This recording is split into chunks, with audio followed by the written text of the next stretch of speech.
all different types of groups too, different people, different flavors. But the feeling is to have a sense of what's prior to the interpretation. There's millions of forms of adjusting and manipulating the interpretation.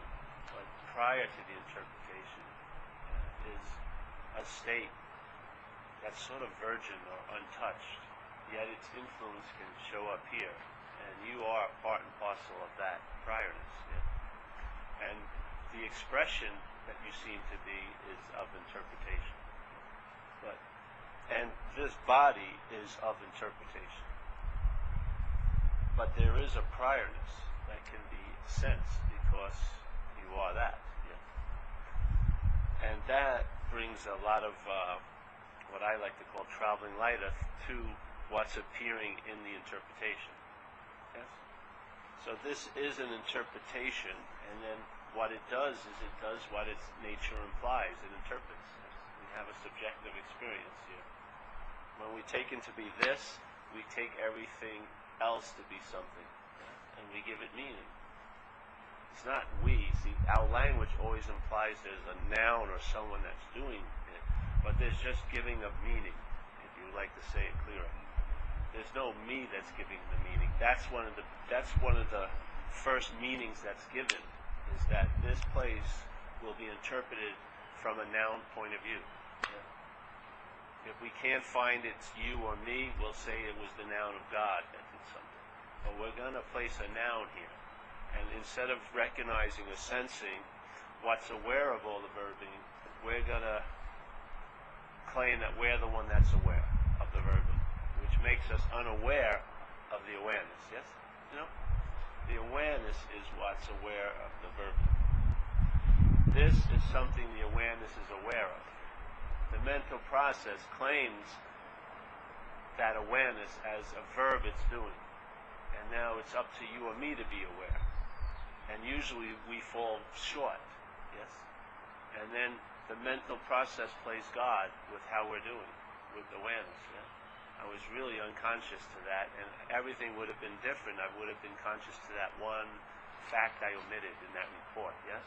My whole career went down the tubes because I was unconscious, or I didn't know where I was in the course of the fight, so I took off a few rounds when I should have actually been fighting, yes? I was unconscious to the fact of how the fight was going. Even though you were getting punched considerably as the fighter, you were unconscious of how the fight was being seen. You were losing, but you thought you were winning. Yeah? So everything is interpretation. Everything is given meaning by who or what is the one that's having it or doing it. Yeah? And you can't separate the two.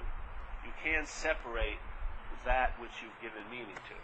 You are in and of basically the same. You are that because it's the meaning that's been given to it that you react to. Yeah? So there's like a playing of God with everything you and I meet. Because we give meaning to things, just like you would say, what do they say about God in the Bible? He did this and that, and then he pronounced that was good work, and so he took the day off the next day, the seventh day, whatever.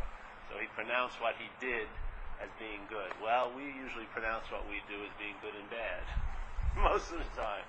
And it tends to seem to lay on the bad side. Yeah. So, in a way, the way it's written in the Bible, God playing, we're doing it in our head all day. And if you look at it, our head takes on the manifestation of God of the Old Testament. Like, hey, don't put any other gods before me. Hey, I'm going to smote you because of this, and I make sure those people will suffer, and then you can take their land. And that sure sounds like what the head sounds like when K-Paul's playing, So there's the whole feeling to me of the message is to allow the what of life, not the name and form of it. Yeah? The what, the awareness, what's actually the medium of this whole place, awareness. Yeah? Awareness in unappearance and then awareness appearing. That sense just allows a life to go by in a way that you travel lighter through. Yeah. That's not going to change your personal history. It may, but it's going to allow you to travel lighter through whatever your quote-unquote destiny holds in store for you. And it's application isn't like, oh, you'll have a judgment at the end of your life that it was a good or a bad life. The application is you'll care less about that judgment, yeah?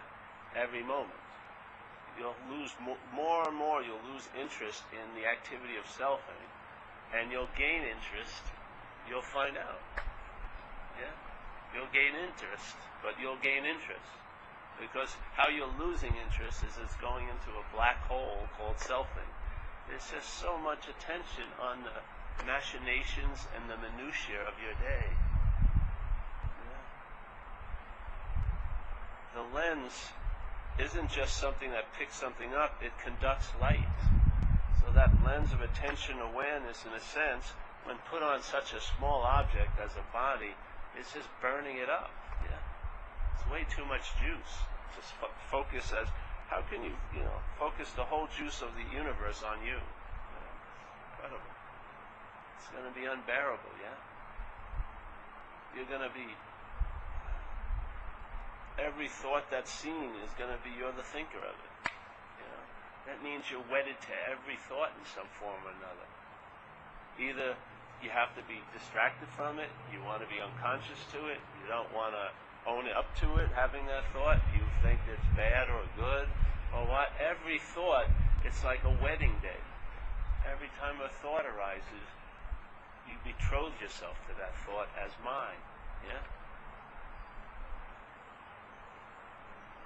And if a thought weighs, thought doesn't weigh anything, but let's say it weighed an ounce. And let's say you had just 1,000 thoughts today went through the head. 1,000 thoughts from a system called self-centeredness. And each thought, when seen, a thought reaction would occur that you wouldn't be aware of, or it's already in place as a belief. And that is, each time the thought was seen, you're the seer of it, you're the thinker of it, not just the seer of it. The seer of it is totally different, but the thinker of it, which you had something to do with that thought, yeah? It's my thought. As soon as the mind is engaged with a thought, that thought adds weight, it gains weight. You give it a lot of meaning through subjective lenses. You pump it up with past ideas and conditioning. And now that thought is like pregnant, like a rain cloud, and it bursts. Yeah? And what happens is more thoughts, and then feelings get generated. And that my is like the water in a garden that's never created but made by your attention and interest.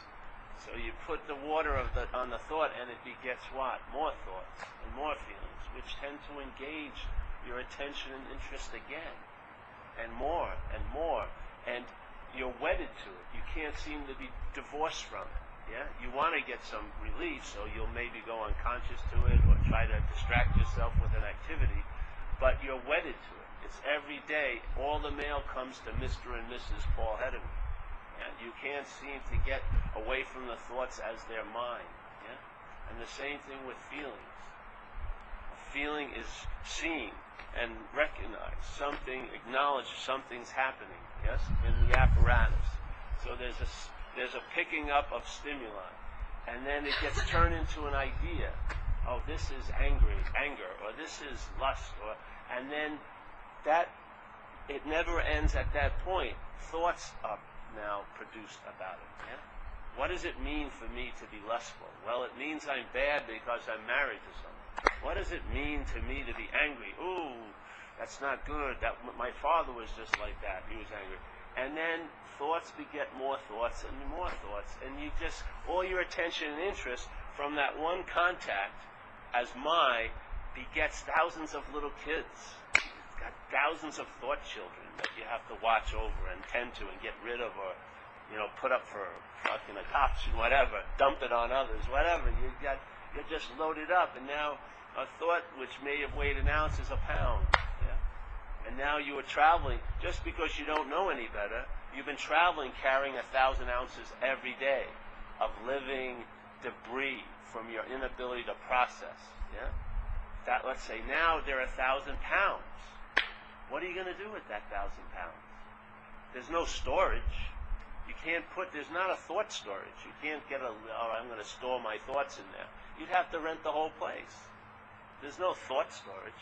Yet but you become a storage unit for the thoughts and the reactions to those thoughts. Yeah. So now you're frozen in life. You don't know, you can't do almost anything naturally.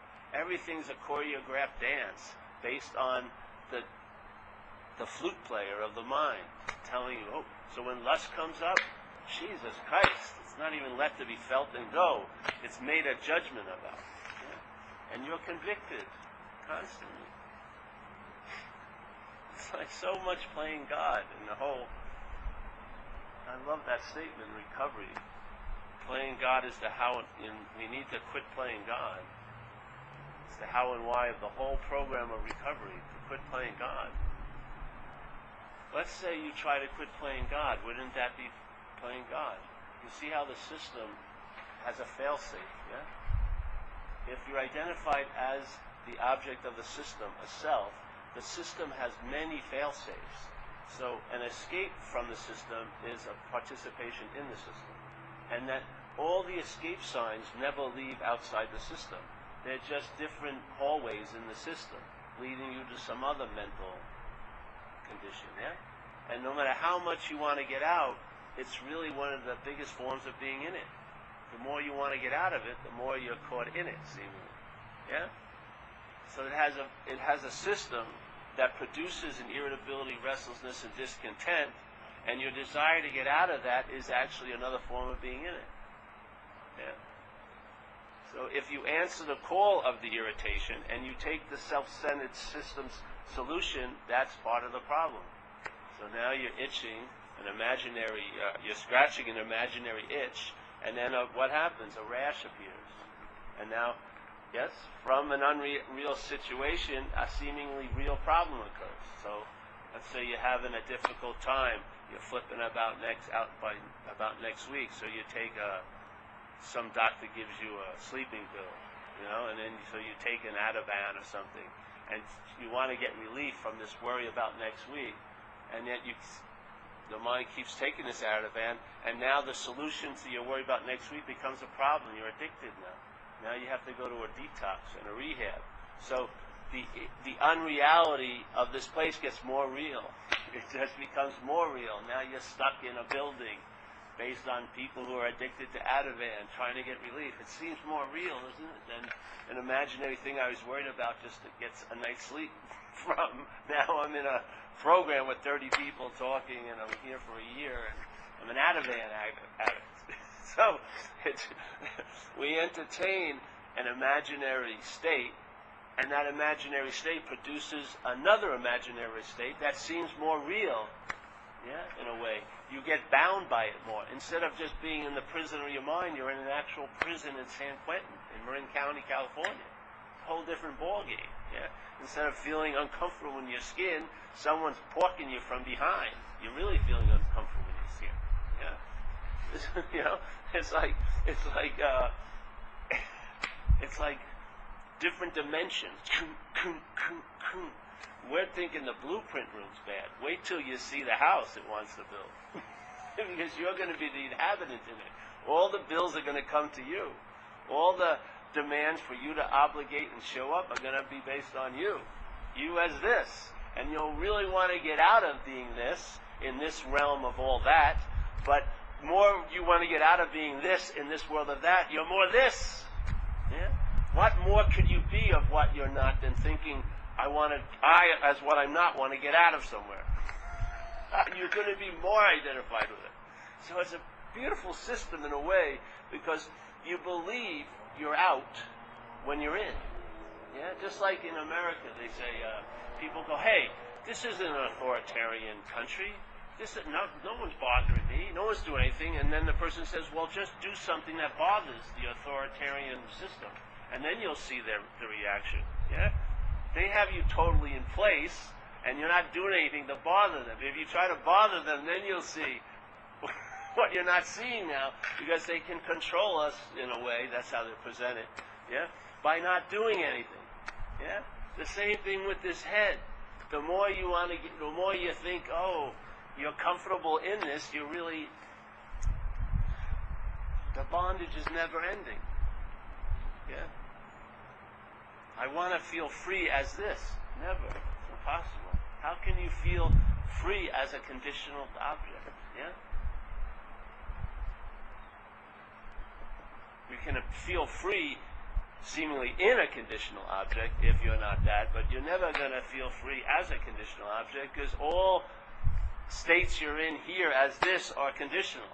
They're based on a lot of variables, and they can shift at any moment, and you have no control over them. Yes, you can get a bad diagnosis or whatever. Things can happen. And then your whole life can change. One day, you had no importance in one topic, and now your whole life surrounds that important seeming topic. Yeah? So this is like, no matter who came over this last 8 days, all different types of people, different groups, the same indication of pointing. Same. You just use maybe a different frame to sort of put the pointing in so that that mind can get the pointing, but the pointing is indicating the same. There is something prior to the production of the self and a world that it believes it's in. There's something that's there while all that activity of selfing is doing its thing. There's something that's always seemingly unnoticed, yet never leaves and never shows up, yes? It's sort of really like gravity. We're constantly on the effects of gravity, but we don't know it unless we went into an anti-gravity room, and then we would know the effects of gravity by its absence, yeah? Will you really know this presence by your absence as the presence, yeah? You taking yourself to be a single, solitary, independent, separate entity, and the subject of life, yeah? The subject of life, yeah? Causes the presence that's always available to seemingly be absent to you. And it's really frustrating because maybe you get to the point in life you want the presence to be present for you, but it can't be present while you're present. Yeah? Because while you're present, for you to feel present, it has to be made absent. It can't be allowed to be what's so if you're what's so. It just can't. Now, how the mind hides that is really cool because it will make it into something in the realm of what's so, make it a concept or an object that you, as the subject, may get. Yeah? If you practice something hard enough, if you pray long enough, or if you purify the body long enough, you'll get a sense of the presence as the presence. Yeah? But all of that is conditional and experiential. What you are is the presence. Yeah? But it's not having a conscious influence in your life in a way because you seem to be present, trying to become conscious or something. Yeah? When that is seen to be the whole shielding or disguising mechanism is your obsession with you. It's not even your obsession with you, obviously. The obsession with you is the disguising method. It's what's making the presence seem to have like a stealth-like appearance. Yeah? You may think it's here, but it's not actualizing in one's life. Yeah? What's actualizing is one's life is you all day. And just the sense of being a you is truly the root or the branch where the irritability and restless and discontentment lies. Yeah? It's fundamentally the you that is the beginning of the agitation of mind. Yeah? And then, once the agitation arises, and then self-centeredness, that system frames it, now you take yourself to be the one who's agitated, and now you believe the only way there's relief from that is by doing and having, which is just a mechanism of selfing. Yeah? It's one of the main modalities of self-centeredness is to do and have. It believes it's inherently something that may be lacking, and the only way to acquire what it's lacking is to do and have. Yeah? I've got to go somewhere, and I've got to do something to get it. Yes? The doing and having is just part and parcel of the extenuation of the trance. Yeah? So while you're wanting to get out, which may feel noble, if you attempt to get out by doing and having, that's being in. Yeah? Because there's no in or out, it just appears to it be so for us. Yeah? That's what it's like here. Everything is seemingly, everything is appearing to be true or false to us. There is no truth or falsehood here. There's nothing that's so absolute in appearance. There's the appearance of opposites, yes? But what those opposites are sort of manifesting out of to appear to be opposites is not opposite of anything. It's all there is, yes? So in let's say to us, the invisible field that we don't see comes the manifestation of things that are opposite to each other, yes? The dance, yeah? But all the while, it's just like that with being conscious. People believe they're unconscious, yeah? And they believe they're conscious. Yeah? Let's say they've been working out a lot and meditating. Now they feel like they're conscious. They're aware of their breath and they're aware of what's happening. And maybe even they have powers, you know, they can know someone's going to call before the phone rings and this and that, and they think they're getting conscious. Then something occurs, and they have the experience of being unconscious, yeah? And then maybe they think all right, so I'm going to do something now, and then I'll turn that unconsciousness into consciousness, yeah? But all there is consciousness. Now, I don't know what consciousness actually is, but all there is that. Let's just call it consciousness. All there is consciousness, and there's no opposite. There's no movement in it of this or that. It's only in the appearance that consciousness can seem to be conscious or unconscious as a you. Yeah? It has to have the sense of you to have the dualistic expression. Without the you, there will be no dualistic expression. Yeah? So instead, we're established as the you, and then we're fighting this constant tide that can't be changed of yes or no, of trying to slice every coin and get it just to be a one-sided coin. Yes? We're trying to just have only positive thoughts with no negative thoughts. We want to have only good feelings and no quote-unquote bad feelings, yes? It's like we only want sunny days, we don't want any rainy days. Yeah? But the whole point, this whole movement of appearing to be real is stationed or axled or supported in the oneness that you take yourself to be. This oneness begets this two-ness as seeming to be real. Yeah? When you entertain this is not so, when this oneness is dropped, then you have an ability to see that movement, yes? But not be totally influenced by that movement. Yeah? But not as a one. With the one, there's the two. With the one is the possibility of being conscious or unconscious, yes? With the one is this, there's the possibility to feel good or feel bad, to have good health, bad health, yeah, da. All this provides all of that. We want relief of all of that, but we want relief from all of that as this. And it's impossible because they're joined at the hip, in a way. The pseudo-singularity of this produces the duality of all of that, which appears, yeah? When you see the singularity is not so, then when this is inherently absent, yes, then the presence is obvious. And the presence is not influenced or affected by the yes or no's, the high or lows, the good or bads of things, yes?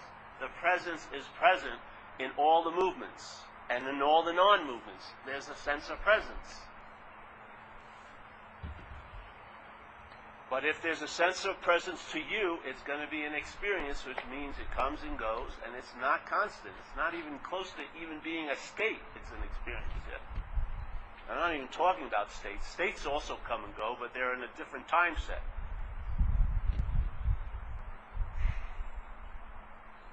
So the one wants relief from the twos of its life, but it doesn't see the true relief from the twos is to recognize it's not the one. Yeah?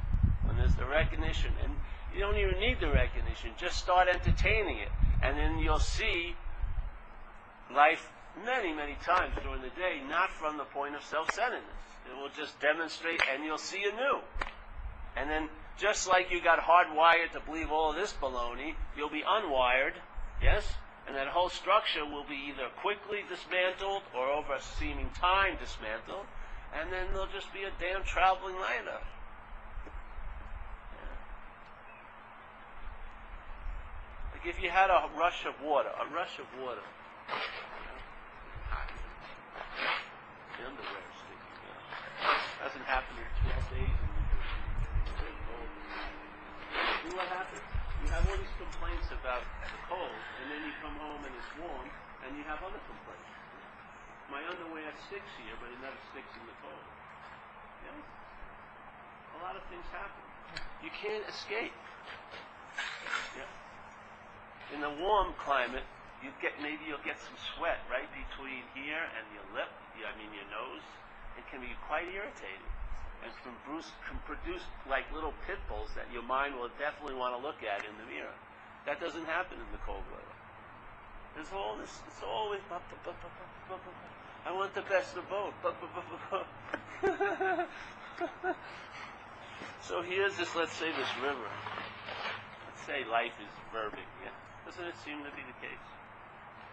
If you just look at this ground and all the now spring's starting to happen, just things are manifesting unbelievably, aren't they? Just manifesting. I came home, all the cherry trees and the plum trees in my backyard, which were totally dormant, are now just firing since we were away. It's incredible. And then everything is going to just do a great demonstration of manifestation called spring. Things are going to be coming alive. You thought they were dead, yes? You saw that thing's never coming back. It comes back. Comes back constantly. Yeah. Manifestation is never ending. As long as there's a you to observe it, there's manifestation. Yeah. So let's say that manifestation is like a river, and everything's flowing. Yeah. It has its currents, but it's going like this. Now, if you put a rock, have you noticed when you put a rock in a stream, it changes the course of the water? Yeah, in a way, doesn't it? The water now has to go around the rock, and sometimes like an eddy gets formed, and these little currents in the stream start occurring, yes? And it's sort of like, it's in the stream, but they're little currents, and they're based sort of on the position of the rock. They're going around the rock, and some leaves will get stuck there, and things that were flowing get stuck, yes? That's sort of what it's like, in a way. There's this river of manifestation, streaming. And then the mind makes up an imaginary rock. It claims itself to be a body. Yeah? And that body now takes form in this river of verbing and thinks it's a noun.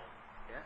Now the river of verbing, instead of just going in its path seemingly, the rock, the space, the seeming solidity of the rock affects the currents. Yeah? So now verbs that were just verbing are now claims in a way as my verbing. Yeah? And so there's a coagulation of manifestation goes on around the rock. Yes, just like when there's a shipwreck and the ship goes under, things start growing on the ship. Yeah, and fish move in and everything. Yes, it provides a home. A lot of activity start happening around that shipwreck. The same way with this water and the currents, a lot of activity are based on the position of the rock. That's like the noun the mind is putting in the river of verbing. Instead of seeing life is happening, it says it's happening to me. So it plops this noun in there. And then all the verbing, now the mind tracks things. Yeah, thoughts, my thoughts, feelings, my feelings. Other objects, my objects. Just like leaves would get caught in a rock. You ever see it? When they get sucked in that little current, the leaves were going downriver, but now they're not. And they build up, and the water gets stagnant and everything like that. That's sort of what's happening. The mind is identified as a noun. It wants to be something solid. And in that position, it stretches, or like a gravitational pull, it pulls verbs into manifestation in a way. Yeah? And now they become things. And these things, mental things, feeling things, which are feelings, mental things, thoughts, objects, get caught in this pull. And it seems as real can be, right? It makes its own little world there. And It's rock and rock and rock and rock, and mind, saying, I'm this. It's producing this little self-centeredness, where things that are generated, thoughts and feelings and all this that are happening, right, stimuli and reactions to it, are now getting put into an orbit around this idea of being Paul, a body. And the seeming rock is suffering its rock-like qualities. It wants to get relief from what it's pulling into orbit. But it doesn't entertain that it's the reason why they're in orbit. Yeah? That it's the one that's holding the thoughts, not the thoughts. Thoughts aren't binding you. The Maya of the thoughts binding us, yeah? Feelings aren't binding us, they come and go. Tons of them all day. But what writes a story about them? Every verb, every feeling, every thought is right. You're the author of it in a way. You believe you're the one who had it, or you're the one who's thinking it. You see how it pulls it? So instead of life is happening, it's happening to me. Yeah? So the water that was just doing what it does, like manifestation, energy is just manifesting, but we suck it in, yeah? And we make a story of it.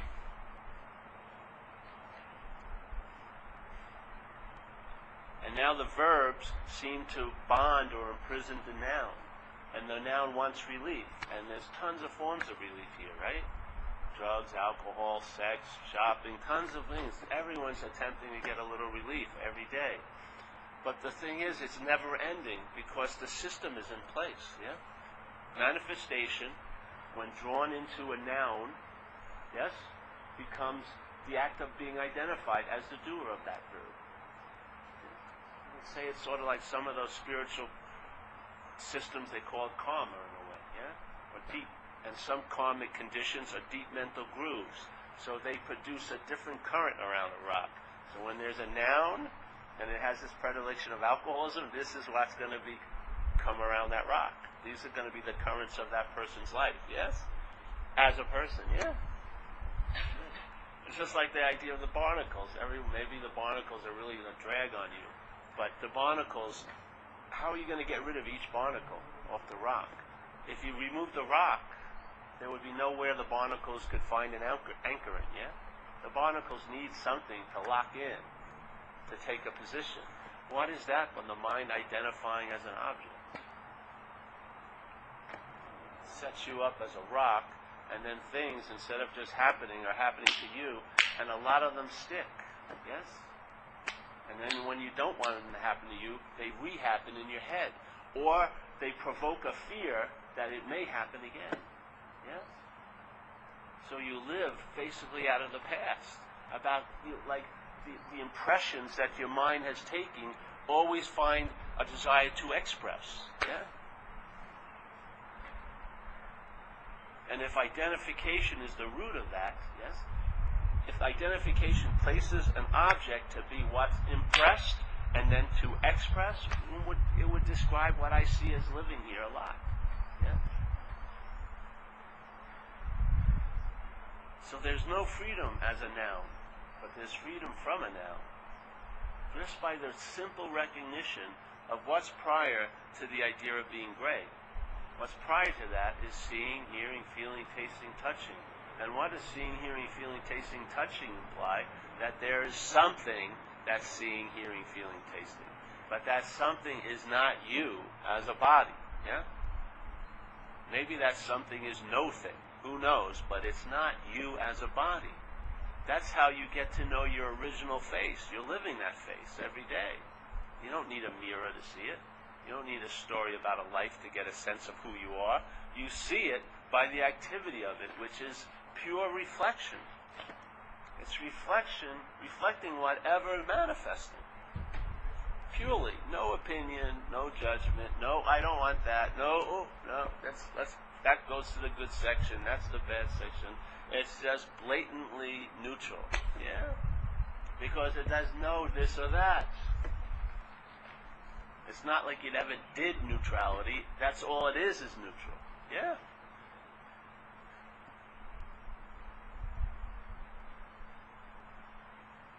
So man, and everyone gets, they learn so much about the currents around their rocks. or they avoid it. But some people be very well learned about the currents, but it doesn't bring any fucking long-lasting relief, does it? It's like self-knowledge avails you nothing. As long as they're rock, it's going to produce currents. No matter what you talk about. If there's that rock, there's going to be currents. Yeah, there's going to be leaves bunched up there. And the leaves and the amount of the leaves will produce stagnation in a fluid expression called water. Even water can be stagnated by the conditions it's in. Yes? Yet it is incredibly fluid. It can't be grabbed. It can't be held. Yet it can become stagnant when its verbness is disrupted. When it now becomes a noun, that's what happens. Things that would have passed right out, actually on the surface of it, like the water reflecting it, now become the surface. When you look in the water, you see just the leaves, yeah? You can't see anything but what's been adhered to it. Yeah. Yeah. So you don't get the sense of its reflective quality. Every time, it could be a super clear day, and there could be mountains around, a water that still has movement in it would reflect, but yours is stuck with tons of leaves, tons of old ideas, tons of traumas, tons of bad memories, just like a membrane put over your ability to reflect clearly. Yes? And now all it is speculation. All systems of thought from self-centeredness are derived from a past that's imaginary. So it's just like throwing darts in the dark all day. Yeah. Of course, there's always moments when the leaves part and the light hits it and there's a clear reflection. But usually when that happens, you'll say you're the doer of it, which will bring the leaves over again. The system is taking water and making it into like a living quarter instead of something that you move on. Yeah. Yes. You're like a movement. You're a movement that the mind wants to make still so it can build something and use you as a storage unit. Yeah? Yet you're fluid and flowing all day. Yet we take ourselves to be a solid thing, constantly thinking about it and going over what happened to this thing last week that I didn't like. What's going to happen to this thing? What happened to that thing that I wish would have happened to this thing? I should have got more than that thing got, and blah, blah, blah, blah, blah, blah. Thinking. Isn't it too much for you? Aren't you tired? Exhausted. He's exhausted. What do you get to be special? So one day in your life you'll be able to pronounce that you were right and everyone else was wrong. Can you imagine if you've been listening to that head, and then your head at the last moment of your life tells you you lived a terrible life and you believed it? What a way to go. You know what I mean? You're living 80 years of whatever, things happening, verbing. And then the mind that you've been relying on all this time wants to fuck you one more time. And just before the last breath, it says, you know, Paul, your life was totally wasted.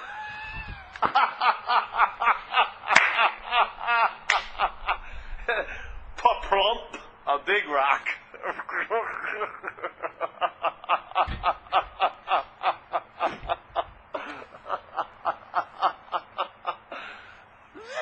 A nice zinger right at the end. Isn't it doing it now? Any moment could be the end. Yes? Any moment could be that imaginative moment in the hospital bed, the last breath. Every moment right now. Great could end, and it could end on that note. With total belief, all the attention and interest just absorbed in that. I've wasted my whole life. Jesus Christ. Yeah? There's an immunity to that. You don't want to be directed, guided, navigated, or proclaimed by that voice. It's not reliable. It's totally unstable. Space is deep agitation. It's apt to say or do anything up there. Yeah? At any given moment. And if you believe that's like the notary public, if you believe that's your authorization, if you believe that's the proclamation of what your life was, that stamp, every moment's occurring. At the end, that last moment, it may give you a real doozy. Who knows? Your life was totally worthless. I don't know. There's freedom here. It's available at all times. It's expressing itself right as we sit. Yes, seeing? Obviously you're awake, right, Eric? Yeah? There's awakeness.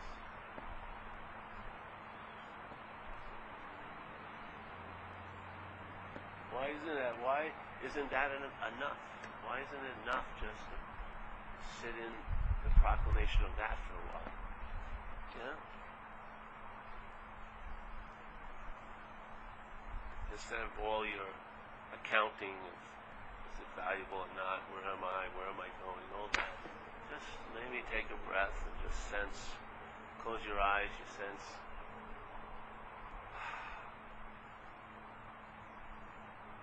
obviously you're not a body, yeah? You don't stop at the cheekbone, do you? There's a sense of presence that can't be pointed at or located in time or space, yeah? Yet when you close your eyes, it seems as if all this can disappear, right? The biggest problem in the world, if it was a thing, if my eyes just closed, would I see it at that moment? No.